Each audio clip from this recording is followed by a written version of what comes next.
శ్రీమాత నమః. నమస్తేనండి. అందరూ బాగుండాలని, లలితా పరమేశ్వరి అమ్మవారి ఆశీస్సులు మనందరిపైన ఉండాలని మనస్ఫూర్తిగా కోరుకుంటున్నాను. రేపే శ్రావణ శుక్రవారము మరియు రెండవ శుక్రవారము వరలక్ష్మి వ్రతాన్ని ఆచరిస్తూ ఉంటారు. ఈ శ్రావణ మాసము వేదాధ్యయన సమయమని త్రేతాయుగంలోనే పేర్కొన్నారు. అయితే పురుషులతో పాటు స్త్రీలకు కూడా వేద పఠనంతో సమానమైన లలితా సహస్రనామాది స్తోత్ర పఠనాలు, నోములు, వ్రతాలు మోమును తొలగించి సౌభాగ్యమునిచ్చేవి. అందుచేతనే శ్రావణ మాసంలోని మంగళవారం రోజున కొత్తగా పెళ్ళైన వధువు చేత మంగళగౌరి వ్రతమును ఆచరింపచేస్తారు. ఇలా ఆ వధువు 5 సంవత్సరాలు మంగళగౌరి వ్రతం చేయాలని నియమం కూడా ఉంది. చాంద్రమానం ప్రకారము తెలుగు మాసాల్లో 5వ మాసమే ఈ శ్రావణ మాసము.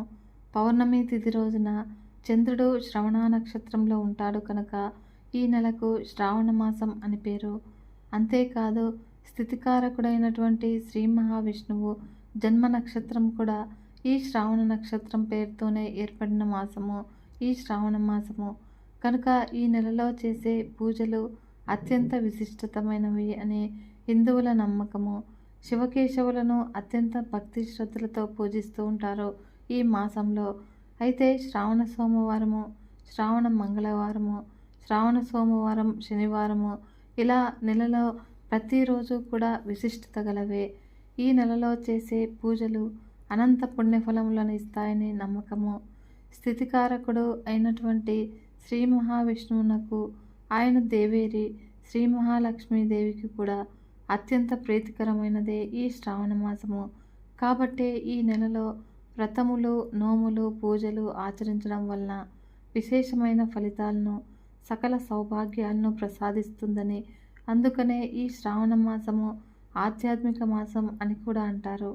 అంతేకాదు ఈ శ్రావణ మాసం మహిళలకు ఎంతో పవిత్రమైన మాసము. ఎందుకంటే మహిళలు చేసే వ్రతాలన్నింటిలోనూ కూడా ఎక్కువ వ్రతాలు ఈ నెలలోనే ఉంటాయి. కనుక ఈ నెలను వ్రతాల మాసమని, సౌభాగ్యాన్ని ప్రసాదించే మాసమని శాస్త్రవచనము. అంటే ఈ మాసంలో చేసే దైవ కార్యాలకు కూడా ఎంతో శక్తి ఉంటుందని వేద పురాణాలు కూడా తెలుపుతూ ఉన్నాయి. గొప్ప పవిత్ర మాసము ఈ మాసము. అంతేకాకుండా ఈ నెలలో వ్రతాలు, విశిష్ట పండుగలు కూడా వస్తాయి. అయితే వాస్తవానికి శ్రావణం అనే ఈ పేరులోనే వేదకాలం అనే అర్థం కూడా ఉంది. శ్రవణము అంటే వినుట అని అర్థము. అయితే వేదము గ్రంథముల వలె పఠనం చేసేది కాదు, విని నేర్వదగినది. కనుక వేదాన్ని వినిపించేవారు గురువు, విని నేర్చుకునేవారు శిష్యుడు. ఇలా వేదాధ్యయనం చేసే వ్యక్తికి మోహం తొలగించి బ్రహ్మస్వరూపము అర్థమవుతుందని రామాయణం ఉవాచ. కనుక ఈ శ్రావణ మాసము వేదాధ్యయన మాసమని త్రేతాయుగంలోనే పేర్కొన్నారు. కాబట్టి పురుషులతో పాటు స్త్రీలకు కూడా వేద పఠనంతో సమానమైన శ్రీ లలితా సహస్రనామాది స్తోత్ర పఠనాలు, నోములు, వ్రతాలు మోహములను తొలగించి సౌభాగ్యములనిచ్చేవి. అందుచేతనే ఈ శ్రావణ మాసంలోని మంగళవారం రోజున కొత్తగా పెళ్ళైన వధువు చేత మంగళగౌరి వ్రతంను ఆచరింపచేస్తారు. ఇలా ఆ వధువు 5 సంవత్సరాలు మంగళగౌరి వ్రతం చేయాలి అనే నియమం కూడా ఉంది. ఈ శ్రావణ పౌర్ణమికి ముందు శుక్రవారం రోజున వరలక్ష్మి వ్రతాన్ని ఆచరిస్తూ ఉంటారు. ఈ శ్రావణ పౌర్ణమిని జంధ్యాల పౌర్ణమి అని, రాఖీ పౌర్ణమి అని అంటారు. ఈ రోజున బ్రహ్మచారులు కానీ, గృహస్థులు కానీ శ్రౌత స్మార్త నిత్య కర్మానుష్ఠాన సిద్ధికి నూతన యజ్ఞోపవీత్యము తప్పనిసరిగా కొత్త ధారణ చేస్తూ ఉంటారు. అంతేకాదు ఆడపిల్లలందరూ కూడా తమ సోదరులకు రాఖీలు కడుతూ ఉంటారు. కానీ ఈ శ్రావణ మాసంలో స్త్రీలు సర్వ సౌభాగ్యాలు పొంది పుత్ర పౌత్రాభివృద్ధిగా తరించుటకు తగిన వ్రతమును ఒక దానిని చెప్పండి అని పార్వతీదేవి ఒక రోజున ఆ పరమేశ్వరుణ్ణి కోరిందట. అందుక త్రినేత్రుడు, దేవి నీవు కోరిన విధంగా స్త్రీలకు సకల శుభాలు కలిగించే వ్రతం ఒకటి ఉన్నది. అది వరలక్ష్మి వ్రతము. దానిని శ్రావణ మాసము 2వ శుక్రవారము లేదా పౌర్ణమికి ముందు వచ్చే శుక్రవారం నాడు ఆచరించాలని తెలిపాడు. శౌనకాది మహర్షులను ఉద్దేశించి సూత మహర్షి ఇలా చెప్పారు: మునులారా, స్త్రీలకు సౌభాగ్యాన్ని ప్రసాదించే ఒక వ్రతాన్ని పరమశివుడు పార్వతీదేవికి చెప్పారు. లోకోపకారం కోరి ఆ వ్రతాన్ని గురించి మీకు తెలియజేస్తాను, శ్రద్ధగా వినండి అన్నారు. అలా పరమేశ్వరుడు ఒక రోజున తన భస్మసింహాసనంపై కూర్చుని ఉండగా నారద మహర్షి, ఇంద్రాది దిక్పాలకులు స్తుతి స్తోత్రాలతో ఆయనను కీర్తిస్తూ ఉన్నారు. ఆ మహత్తర ఆనంద సమయంలో పార్వతీదేవి పరమేశ్వరుణ్ణి ఉద్దేశించి, నాథ, స్త్రీలు సర్వ సౌభాగ్యాలు పొంది పుత్ర పౌత్రాభివృద్ధిగా తరించుటకు తగిన వ్రతాన్ని ఒకదాన్ని చెప్పండి అని కోరింది. అందుక త్రినేత్రుడు, దేవి, నీవు కోరిన విధంగా స్త్రీలకు సకల శుభాలు కలిగించే వ్రతం ఒకటి ఉన్నది. అదే వరలక్ష్మి వ్రతము. దానిని శ్రావణ మాసము 2వ శుక్రవారం నాడు ఆచరించాలని తెలిపాడు. పార్వతీదేవి, దేవా, ఈ వరలక్ష్మి వ్రతాన్ని ఆదిదేవతలు ఎవరు చేశారు? ఈ వ్రతాన్ని ఎలా చేయాలో వివరంగా చెప్పండి అని కోరింది. అప్పుడు పరమేశ్వరుడు, కాత్యాయని, పూర్వకాలంలో మగధ దేశంలో కుండినం అనే పట్టణం ఒకటి ఉండేది. ఆ పట్టణము బంగారు కుడ్యములతో రమణీయంగా ఉండేది. ఆ పురంలో చారుమతి అనే ఒక బ్రాహ్మణ స్త్రీ ఉండేది. ఆమె సుగుణవతి, వినయ విధేయతలు, భక్తి గౌరవాలు గల యోగ్యురాలు. అలా ప్రతిరోజు కూడా ప్రాతకాలాన నిద్రలేచి భర్త పాదాలకు నమస్కరించి ప్రాతకాల గృహకృత్యాలను పూర్తి చేసుకుని అత్తమామలను సేవలో తరించేది. ఆ వరలక్ష్మి వ్రతానికి ఆదిదేవత అయిన వరలక్ష్మీదేవి ఒకనాటి రాత్రి సమయంలో చారుమతికి కలలో సాక్షాత్కరించింది. ఓ చారుమతి, ఈ శ్రావణ పౌర్ణమి నాటికి ముందు వచ్చే శుక్రవారం నాడు నన్ను పూజించు. నీవు కోరిన వరాలు కానుకలు ఇస్తానని చెప్పి అంతర్ధానమైంది. అంతటా చారుమతి ఎంతో సంతోషించి, హే జనని, నీ కృపా కటాక్షాలు కలిగిన వారు ధన్యులు. వారు సంపన్నులుగా, విద్వాంసులుగా మన్ననలు పొందగలుగుతారు. ఓ పావని, నా పూర్వజన్మ సుకృతం వల్ల నీ దర్శనం నాకు కలిగింది అని పరిపరి విధాలుగా వరలక్ష్మీదేవిని స్తుతించింది. అంతలోనే మేల్కొన్న చారుమతి అదంతా కలగా గుర్తించి తన కలను భర్తకు, అత్తమామలకు తెలియజేసింది. అంతటా వారు కూడా చాలా సంతోషించి చారుమతిని వరలక్ష్మి వ్రతాన్ని చేసుకోమని చెప్పారు. ఈ విధంగా ఆ ఊరిలోని మహిళలు చారుమతి కలను గురించి విని వారు కూడా పౌర్ణమికి ముందు రాబోయే శ్రావణ శుక్రవారం కోసము ఎదురు చూస్తూ ఉన్నారు. శ్రావణ శుక్రవారం రోజున పట్టణంలోని స్త్రీలందరూ కూడా ఉదయాన్నే లేచి తలారా స్నానం చేసి పట్టు వస్త్రాలు ధరించి చారుమతి గృహానికి చేరుకున్నారు. అప్పుడు చారుమతి తన గృహంలో మండపం ఏర్పాటు చేసి ఆ మండపంపై బియ్యం పోసి పంచపల్లవాలైనటువంటి రావి, జువ్వి, మర్రి, మామిడి, ఉత్తరేణి మొదలైన ఆకులతో కలశాన్ని ఏర్పాటు చేసి వరలక్ష్మీదేవిని సంకల్ప విధులతో సర్వమంగళ మాంగళ్యే శివే సర్వార్థ సాధికే శరణ్యే త్రయంబకే దేవి నారాయణి నమోస్తుతే అంటూ ఆహ్వానించి ప్రతిష్ఠించింది. అమ్మవారిని షోడశోపచారాలతో పూజించి భక్ష్యభోజ్యాలను నివేదించారు. 9 పోగుల తోరాన్ని చేతికి కట్టుకుని ప్రదక్షిణ నమస్కారాలు చేశారు. అయితే మొదటి ప్రదక్షిణ చేయగానే కాలి అందెలు గల్లు గల్లుమన మోగాయి. రెండో ప్రదక్షిణ చేయగానే హస్తాలకు నవరత్న ఖచిత కంకణాలు దగదగా మెరవసాగాయి. మరియు మూడో ప్రదక్షిణ చేయగానే అందరూ సర్వాభరణ భూషితులయ్యారు. వారు చేసినటువంటి వరలక్ష్మీదేవి వ్రతం ఫలితంగా చారుమతి గృహంతో పాటు ఆ పట్టణంలో ఇతర స్త్రీల ఇల్లు కూడా ధన, కనక, వస్తువాహనాలతో నిండిపోయాయి. అలా వారి వారి ఇళ్ల నుంచి తరగా రథ వాహనాలతో వచ్చి ఇళ్లకు తీసుకువెళ్లారు. అప్పుడు వారంతా కూడా మార్గమధ్యంలో చారుమతిని వేణోళ్ల పొగుడుతూ ఆమెకు వరలక్ష్మీదేవి కలలో సాక్షాత్కరించి అనుగ్రహించగా ఆమె చేసిన వ్రతంతో తమని కూడా భాగ్యవంతులుగా చేసిందని ప్రశంసించారు. అలా వారంతా కూడా ప్రతి ఏటా వరలక్ష్మి వ్రతం చేసి సకల సౌభాగ్యాలతో సిరి సంపదలు కలిగి సుఖజీవనం గడిపి ముక్తిని పొందారు. నిజంగా మునులారా, పరమేశ్వరుడు పార్వతీదేవికి ఉపదేశించినటువంటి ఈ వరలక్ష్మి వ్రత విధానాన్ని సవిస్తరంగా మీకు వివరించారు. ఈ కథ విన్నా, ఈ వ్రతం చేసినప్పుడు చూసినా కూడా సకల సౌభాగ్యాలు, సిరి సంపదలు, ఆయురారోగ్యాలు, అష్టైశ్వర్యాలు సిద్ధిస్తాయని సూత మహాముని శౌనకాది మహర్షులకు చెప్పారు. కాబట్టి ఈ కథ విని అక్షతలు శిరస్సుపై వేసుకోవాలి. ఆ తర్వాత ముత్తైదువులకు తాంబూలాలు ఇవ్వాలి. అందరికీ తీర్థప్రసాదాలు ఇచ్చి పూజ చేసిన వారు కూడా వాటిని తీసుకోవాలి. ఆ విధంగా చేసిన వారికి అమ్మవారికి పెట్టిన నైవేద్యాన్ని వాళ్ళే ఆరగించాలి.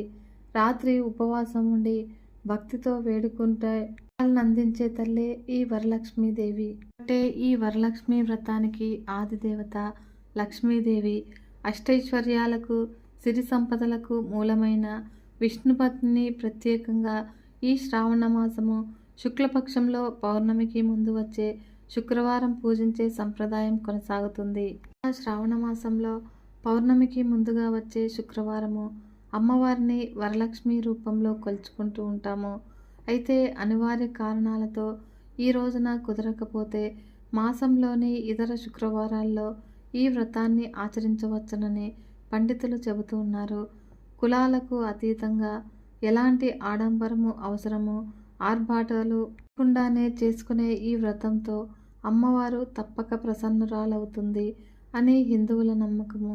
ఇంతకీ ఈ వ్రత విధానం ఏమిటి, పూజను ఎలా చేయాలి అనే విషయాల గురించి ఇప్పుడు తెలుసుకుందాము. లక్ష్మీ వ్రతానికి ముందు రోజుగానే ఇంటిని, పూజ గదిని శుభ్రం చేసుకోవాలి. ఇంటి గుమ్మాలకు పసుపు కుంకుమలను రాసుకోవాలి. ఇక పూజ జరిగే రోజున ఉదయాన్నే నిద్రలేచి తలస్నానం చేసి ఇంటిని మామిడి తోరణాలతో అలంకరించాలి. అయితే లక్ష్మీదేవిని ఈశాన్య దిక్కున పూజిస్తే శుభము. కాబట్టి ఇంటి ఈశాన్య భాగంలో ముగ్గులు వేసి పూజకు స్థలాన్ని సిద్ధం చేయాలి. అలా ఆ ముగ్గుల మీద పసుపు ముగ్గు బొట్టు పెట్టిన పీటను ఉంచాలి. దానిపై కొత్త తెల్ల వంటి వస్త్రాన్ని పరిచి బియ్యం పోసి కలశాన్ని ప్రతిష్ఠించుకోవాలి. కలశపు చెంబుకి పసుపు కుంకుమ అద్ది దానిపై కొబ్బరికాయను ఉంచాలి. పసుపు ముద్దతో అమ్మవారి మొహాన్ని తీర్చిదిద్దే ప్రయత్నం చేస్తే మరింత మంచిది. మరియు కొబ్బరికాయలతో పాటుగా కలశంపై మామిడి ఆకులను ఉంచడము శుభసూచకమే. మరియు అమ్మవారిని అష్టోత్తర శతనామావళితో పూజించిన తర్వాత తోరగ్రంథి పూజ చేస్తారు. ఇందుకోసం 3 లేదా 5 తోరాలను సిద్ధం చేసుకోవాలి. ఈ తోరాల కోసం దారాలకు పసుపు పూస్తూ తోర పూజలోని ఒక్కో మంత్రం చదువుతూ ఒక్కో ముడి చొప్పున 9 ముడులు వేయాలి. మరియు వాటి మధ్యలో కుంకుమ బొట్లు పెడుతూ అలా కుంకుమ బొట్టు పెట్టిన చోట పూలను ముడివేయాలి. ఇక పూజా సమయంలో అమ్మవారికి ఇష్టమైనటువంటి ద్రవ్యాలు ఆవు నెయ్యి అంటే చాలా ఇష్టమట. అందుకని పూజలో ఆవు నేతితో చేసిన దీపం వెలిగిస్తే చాలా మంచిది. అలాగే ఆవు పాలతో చేసిన పరమాన్నం కానీ పాయసం కానీ నివేదిస్తే అమ్మవారు ప్రసన్నురాలవుతారు. వీటితో పాటుగా మన శక్తి కొలది తీపి పదార్థాలను అమ్మవారికి నివేదించవచ్చును. కొబ్బరికాయ అన్నా అరటిపండన్నా కూడా లక్ష్మీదేవికి ప్రీతికరం. కాబట్టి ఈ పండ్లను కూడా అమ్మవారికి నివేదించడము మరవకూడదు. ఈ వరలక్ష్మి పూజలో భాగంగా అష్టోత్తర శతనామావళి, మహాలక్ష్మి అష్టకం తప్పకుండా ఉంటాయి. వీటితో పాటుగా కనకదారాస్తవము, లక్ష్మీ సహస్రనామము, అష్టలక్ష్మి స్తోత్రం చదివితే అమ్మవారు మరింత ప్రసన్నురాలవుతున్నారని పెద్దల మాట. ఇలా నిష్టగా సాగిన పూజ ముగిసిన తర్వాత ఒక ముత్తైదువని అమ్మవారిగా భావించి ఆమెకు ఆతిథ్యం ఇవ్వమని చెబుతారు. మరియు ఈ వరలక్ష్మి పూజ రోజున ఇంట్లో శాకాహారమే భుజించాలి. ముత్తైదువను సాగనంపిన తర్వాత భోజనం చేయాలి. సాయంత్రం వేళ వీలైనంత మంది ముత్తైదువులను పిలిచి తాంబూలాలు ఇవ్వాలి. అమ్మవారి పూజ ముగిసినా కూడా ఎట్టి పరిస్థితుల్లోనూ కూడా ఉద్వాసన చెప్పకూడదు. అలా చెబితే ఇంటి నుంచి లక్ష్మీదేవిని పంపినట్లే అవుతుంది. కలశానికి ఇరువైపులా ఏనుగు ప్రతిమలను పెట్టడం మర్చిపోకూడదు. ఏనుగు ప్రతిమలు లేని పక్షంలో ఏనుగు రూపంలోని పసుపు ముద్దలు కానీ పసుపు కొమ్ములు కానీ అమ్మవారికి అభిముఖంగా నిలపాలి. ఈ వరలక్ష్మి వ్రతం రోజు ఉపవాసం కానీ జాగరణ కానీ ఉండాలి అన్న ఖచ్చితమైన నియమం లేదు. కానీ పూజ ముగిసేదాకా ఎలాంటి ఆహారము తీసుకోకూడదు.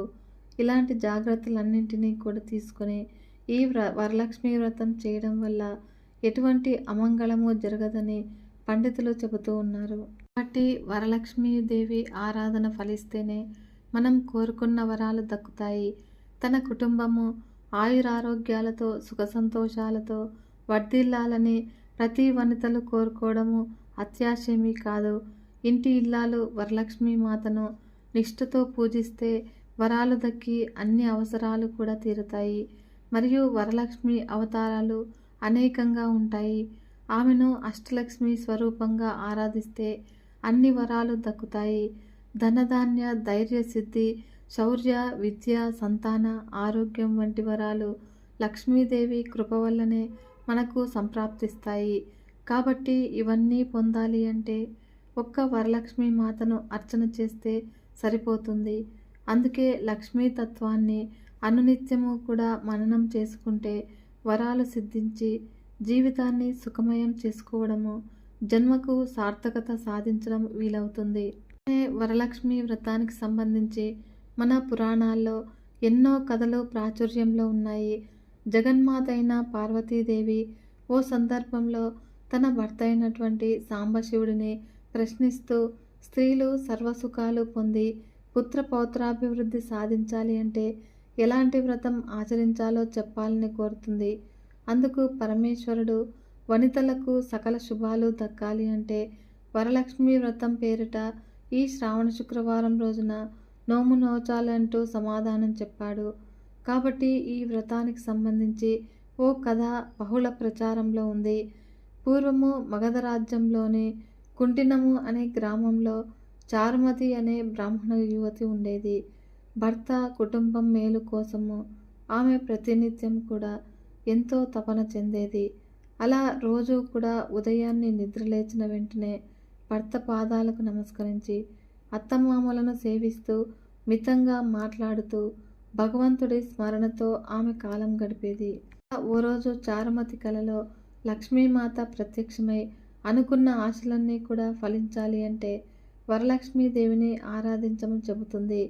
అలా లక్ష్మీదేవి చెప్పినట్లే శ్రావణ మాసంలో పౌర్ణమి ముందు శుక్రవారం రోజున ఉపవాసం ఉండి వరలక్ష్మీదేవిని పూజించిన చారుమతి మంచి ఫలితాలను పొందుతుంది. అలా చారుమతి తన కలలో లక్ష్మీదేవి కనిపించగా చెప్పిన విషయాలను మిగతా మహిళలందరికీ కూడా వివరించి వారి చేత కూడా ఈ వ్రతాన్ని ఆచరింపు చేస్తుంది. కనుక ఈ వ్రతం చేసిన వారందరూ కూడా చారుమతిని వేణోళ్ళ కొనియాడరు. మహాశివుడు పార్వతీదేవికి ఉపదేశించిన ఈ కథను ఆ తర్వాత సూత మహాముని శౌనకాది మహర్షులకు చెప్పడంతో విశేష ప్రాచుర్యం పొందింది. ఇంకా వరలక్ష్మి వ్రతానికి సంబంధించి ఇలాంటిదే మరో కథ పురాణాల్లో మనకు కనిపిస్తుంది. స్వర్గలోకంలో పార్వతీ పరమేశ్వరులు ఓ రోజు కాలక్షేపం కోసము సరదాగా చదరంగం ఆడుతూ ఉంటారు. అయితే ప్రతి ఆటలోనూ కూడా పార్వతీదేవి విజయం సాధిస్తూ ఉంటుంది. తాను గెలిచి తీరుతానంటూ సాంబశివుడు ఆమెలో ఆతృత రేకెత్తిస్తూ ఉంటాడు. అలా ఈ దశలో చిత్రనేమి అనే వ్యక్తిని ఆటలో పెద్ద మనిషిగా ఉండమని పార్వతీదేవి కోరుతుంది. అయితే చిత్రనేమి నిజానికి శివుడి సృష్టి.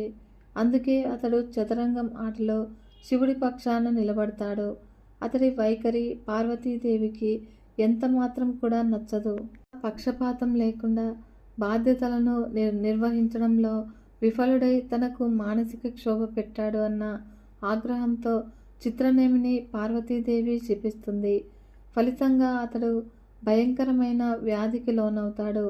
తనకు శాప విముక్తి కలిగించాలి అని అతడు పార్వతీదేవిని పరిపరి విధాలుగా కోరుకుంటాడు. అయితే చివరకు పార్వతీదేవి కరుణించి వరలక్ష్మీదేవిని ఆరాధిస్తే ఈ వ్యాధి నుంచి ఉపశమనం కలుగుతుందని చెబుతుంది. ఆ విధంగానే అతడు వరలక్ష్మీదేవిని ఆచరించి ఆరాధించి శాప విముక్తుడు అవుతాడు. కానీ ఆషాఢ శుద్ధ ఏకాదశి నుంచి కార్తీక శుద్ధ ఏకాదశి వరకు అఖిల జగత్తులకు తండ్రి అయినటువంటి శ్రీ మహావిష్ణువు యోగ నిద్రలో ఉంటారు కనుక ఈ 4 నెలలు మన అమ్మ లక్ష్మీదేవి లోక పరిపాలన చేస్తుంది. పిల్లలు నాన్నను ఏదైనా ఒక వస్తువు అడగాలి అంటే భయపడతారు. కానీ అమ్మ దగ్గరకు వచ్చేసరికి భయం ఉండదు. స్వేచ్ఛగా అడుగుతూ ఉంటారు. నాన్న వస్తువు కొని ఇవ్వడంలో కాస్త ఆలస్యం చేసినా కూడా అమ్మ అడగగానే కొనిస్తుంది. అదేవిధంగా ఒక అధికారి ఇంట్లో లేనప్పుడు ఆయన భార్య తన భర్తకు చెడ్డ పేరు రాకుండా ఉండేలా జాగ్రత్తగా ఆలోచిస్తూ పనులన్నీ కూడా చక్కబెడుతుంది. తిరిగి భర్త రాగానే తాను చేసినవన్నీ కూడా చెబుతుంది. అలాగే లక్ష్మీదేవి కూడా తను పరిపాలకురాలుగా అన్ని పనులు కూడా చక్కబెడుతుంది. పిల్లలు అడిగినవన్నీ కూడా వెంటనే ఇచ్చేస్తుంది. వరాలు కురిపిస్తుంది. అందుకే ఇప్పుడు శ్రావణ మాసంలో అమ్మవారికి వరలక్ష్మి అని పేరు. వరలక్ష్మి వ్రతము కేవలం స్త్రీలకు సంబంధించిన వ్రతం మాత్రమే కాదు. స్త్రీ ఉంటేనే కుటుంబ వ్యవస్థ అంటారు. స్త్రీ లేకుంటే అసలు అది కుటుంబమే కాదు. కుటుంబ వ్యవస్థకు స్త్రీ మూలస్తంభంగా ఉంటుంది. అటువంటి స్త్రీ ఒక పూజకు ఉపక్రమించింది, వ్రతం చేపట్టింది అంటే మొత్తం కుటుంబం అందులో పాల్గొనాలి. ఈ వరలక్ష్మి పూజ భార్యాభర్తలు కలిసి కూర్చొని చేయాలి. ఇంట్లో ఉన్న పిల్లలు పెద్దలు పూజలో పాల్గొనాలి. మరియు కథలో స్త్రీ పేరు చారుమతి. చారుమతి అంటే మంచి మనసు కలది అని అర్థము. ముందు దైవానుగ్రహానికి కావలసింది మంచి మనసు మాత్రమే. అందుకనే ఈ చారుమతి నిత్యము భర్తను దైవంగా భావించి సేవలు చేసేది. ఏ రోజు భర్తను కించపరిచేది కాదు. రోజు ఉదయమే నిద్రలేచి స్నానం పూర్తి చేసుకునేది. మరియు అత్తమామలను ప్రేమతో ఆదరించి సపర్యలు చేసేది. ఇంటి పనుల విషయంలో ఓర్పుతో నేర్పుతో మెలుగుతూ ఎవరితోనూ గొడవ పడకుండా అందరితోనూ సఖ్యతగా మెలిగేది. ఇన్ని మంచి లక్షణాలు ఉన్నాయి కనుకనే చారుమతిని అనుగ్రహించాలని శ్రీ మహాలక్ష్మీదేవి భావించి కలలో కనిపించింది. ఇవేమీ చేయకుండా కేవలం లక్ష్మీ పూజ మాత్రమే చేస్తాము, అత్తమామలను తల్లిదండ్రులను చూసుకోము అనుకునే వాళ్ళ పట్ల లక్ష్మీదేవి దయ చూపదని ఈ కథ ద్వారా గ్రహించాలి. అమ్మవారు కలలో కనిపించి చెప్పిన వ్రత విధానము తాను మాత్రమే ఆచరించి సంపద పొందాలి అని చారుమతి భావించలేదు. ఇరుగు పొరుగు వారందరికీ కూడా తన స్వప్న వృత్తాంతం చెప్పింది. అందరితోనూ కలిసి వరలక్ష్మి వ్రతాన్ని ఆచరించింది. అలా కేవలం తన స్వార్థము మాత్రమే చూసుకోలేదు, అందరూ బాగుండాలని తలంచింది. అందుకే పూజ ఫలించింది. అలాగే ఈ వ్రతం నోచుకునే ఆచారం లేని వారిని వ్రతం ఆచరించేవారు తమ తమ ఇళ్లకు ఆహ్వానించి వారితో కలిసి వ్రతాన్ని ఆచరిస్తే లక్ష్మీదేవి ఇంకా సంతృప్తి చెందుతుంది. కనుక మీ బంధుమిత్రులు ఇరుగు పొరుగు వారిలో ఎవరైనా కూడా ఈ వ్రతాచరణ లేకపోతే వారు ఏ కులం వారైనా సరే వారిని మీ ఇంటికి పిలిచి వారితో కూడా పూజ చేయించండి. అప్పుడు అమ్మవారు చాలా సంతోషిస్తుంది. అదే వ్రత కథలో చారుమతి కూడా చేసింది. అంటే లక్ష్మీ కటాక్షం కలగాలి అంటే ముందు స్వార్థము త్యజించాలి అన్న వరలక్ష్మి కథ సారాంశము. పంచుకుంటే పెరుగుతుంది, దాచుకుంటే తగ్గుతుంది సంపద, సంతోషము. అందుకే ప్రసాదం ఒక్కరే తినకూడదు, 10 మందితో పంచుకోవాలి. అప్పుడే అనుగ్రహము అధికంగా సిద్ధిస్తుంది. మన సంస్కృతి దాచుకోవడం కాదు, పంచుకోవడం నేర్పింది. కనుక అందరి కోసం కోరింది కనుకే అమ్మవారు కరుణించింది. ఎవరు అందరూ బాగుండాలని భగవంతుడిని మనస్ఫూర్తిగా కోరుకుంటారో వారికి కోరకుండానే వరాలిస్తాడు పరమాత్ముడు అని గ్రహించాలి. నిత్యము లోక సమస్త సుఖనో భవంతు అని ప్రార్థిస్తూ ఉండాలి. బట్టే ఆ వరలక్ష్మీదేవి అనుగ్రహము మనందరికీ ఉండాలని మనస్ఫూర్తిగా కోరుకుంటున్నాను. విన్నారు కదా ఫ్రెండ్స్, ఈ వీడియో మీకు నచ్చినట్లయితే ఒక చిన్న లైక్ చేసి మన ఛానల్ని ఇంతవరకు సబ్స్క్రైబ్ చేసుకోకుంటే సబ్స్క్రైబ్ చేసుకొని సపోర్ట్ ఇవ్వండి ఫ్రెండ్స్. మరొక మంచి వీడియోతో మేము ముందుకు వస్తాను. అంతవరకు సెలవు, నమస్కారం.